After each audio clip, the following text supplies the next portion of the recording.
ಎಲ್ಲರಿಗೂ ನಮಸ್ಕಾರ.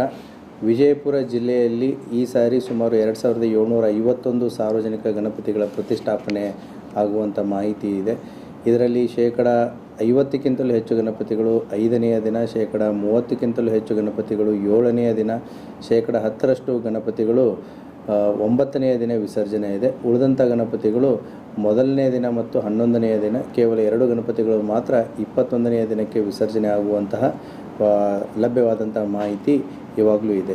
ಇನ್ನೂ ಕೂಡ ಇದಕ್ಕಿಂತಲೂ ಹೆಚ್ಚಿನ ಸಂಖ್ಯೆಯ ಗಣಪತಿಗಳ ವಿಸರ್ಜನೆ ಆಗುವಂಥ ಸಾಧ್ಯತೆಗಳು ಇದೆ. ಈಗಾಗಲೇ ಪೊಲೀಸ್ ಇಲಾಖೆ ಸುಮಾರು 150ಕ್ಕಿಂತಲೂ ಹೆಚ್ಚು ಸ್ಥಳಗಳಲ್ಲಿ PSI to SP ರ್ಯಾಂಕ್ ಅಡಿಯಲ್ಲಿ ಎಲ್ಲ ಸಮುದಾಯದ ಜನರ ಜೊತೆಗೆ ಶಾಂತಿ ಸಭೆ ಮತ್ತು ಸಲಹೆ ಸೂಚನೆಗಳನ್ನು ಕೊಡುವ ನಿಟ್ಟಿನಲ್ಲಿ ಕೆಲಸ ನಿರ್ವಹಿಸ್ತಾ ಇದೆ.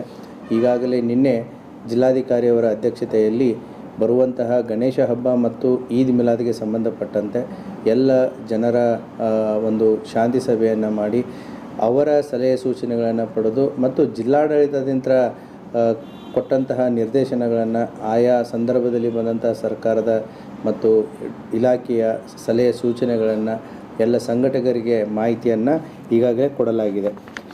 ಗಣೇಶ ಮೂರ್ತಿ ಪ್ರತಿಷ್ಠಾಪನೆಗೆ ಸಂಬಂಧಪಟ್ಟಂತೆ ಏಕಗವಾಕ್ಷಿ ಕೇಂದ್ರವನ್ನು ಕೂಡ ಜಿಲ್ಲಾಡಳಿತ ಮಾಡಲಾಗಿದೆ. ಕಂದಾಯ ಆಗಿರ್ಬೋದು, ಹೆಸ್ಕಾಮ್ ಆಗಿರ್ಬೋದು, ಅಗ್ನಿಶಾಮಕ ಇಲಾಖೆ ಆಗಿರ್ಬೋದು ಮತ್ತು ಕಂದಾಯ ಇಲಾಖೆಯ ವಿವಿಧ ಏಜೆನ್ಸಿಗಳಾಗಿರ್ಬೋದು, ಪಂಚಾಯತ್ ಆಗಿರ್ಬೋದು, ಪುರಸಭೆ ಆಗಿರ್ಬೋದು ಮತ್ತು ಅದೇ ರೀತಿ ಪೊಲೀಸ್ ಇಲಾಖೆ ಆಗಿರ್ಬೋದು, ಒಂದು ಏಕಗವಾಕ್ಷಿ ಕೇಂದ್ರವನ್ನು ಮಾಡಿಬಿಟ್ಟು ಪರ್ಮಿಷನ್ಗೆ ಸಂಬಂಧಪಟ್ಟಂತೆ ಏನು ಕಾರ್ಯಚಟುವಟಿಕೆಗಳನ್ನು ಮಾಡಬೇಕು ಅದನ್ನು ಮಾಡೋದು ಕೂಡ ಇವತ್ತಿನಿಂದ ಪ್ರಾರಂಭವಾಗಿದೆ. ಅದೇ ರೀತಿ ಕೂಡ ನಾವು ಎಲ್ಲ ಪದಾಧಿಕಾರಿಗಳಿಗೆ 24x7 ಏನು ಅವರ ವ್ಯಾಲಂಟಿಯರ್ಸ್ಗಳನ್ನು ಇಟ್ಕೊಳ್ಳೋದಕ್ಕೂ ಹೇಳಿದ್ದೀವಿ. ಆ ವ್ಯಾಲಂಟಿಯರ್ಸ್ಗಳ ಲಿಸ್ಟನ್ನು ನಮಗೆ ಕೊಟ್ಟರೆ ಪೊಲೀಸ್ ಇಲಾಖೆಯ ಜೊತೆಗೆ ಅವರು ಕೂಡ ಸಹಕಾರ ಮಾಡಲಿಕ್ಕಾಗತ್ತೆ. ಅದೇ ರೀತಿ ಏನು ಈ